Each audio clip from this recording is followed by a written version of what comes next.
जो हमारा टॉपिक है वो है गोल्जी अपरेटस, पेज नंबर 64 पे।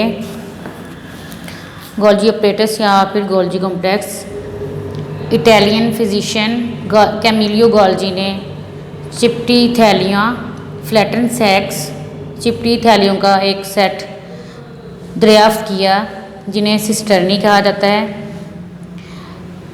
सेल के अंदर जब ये सिस्टर्नी एक दूसरे के ऊपर पड़ी हुई होती हैं तो ये मुकम्मल इनका सेट गोल्जी कॉम्प्लेक्स कहलाता है।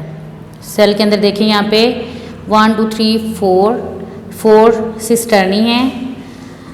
जब ये एक दूसरे के ऊपर पड़ी होती हैं तो इनका ये जो मुकम्मल सेट है ये गोल्जी कॉम्प्लेक्स कहलाता है।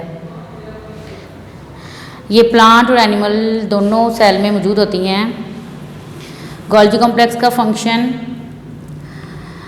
रफ एंडोप्लाज्मिक रेटिकुलम से जो मॉलिक्यूल आते हैं ये गोल्जी कॉम्प्लेक्स उनको मॉडिफाई करता है और उन्हें स्मॉल मेम्ब्रेन बाउंड वेजिकल में तब्दील कर देता है जिन्हें गोल्जी वेजिकल कहते हैं। ये वेजिकल सेल के अंदर या फिर सेल के बाहर ट्रांसपोर्ट हो जाती हैं रुतूबतों की शक्ल में।